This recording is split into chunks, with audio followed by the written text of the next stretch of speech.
আজকে আসছি আমরা মাছ মারতে ভিতর দিয়ে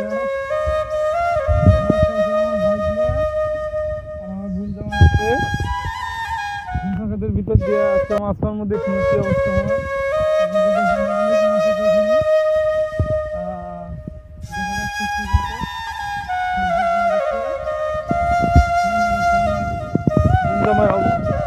এই যে কি অবস্থায় জায়গায়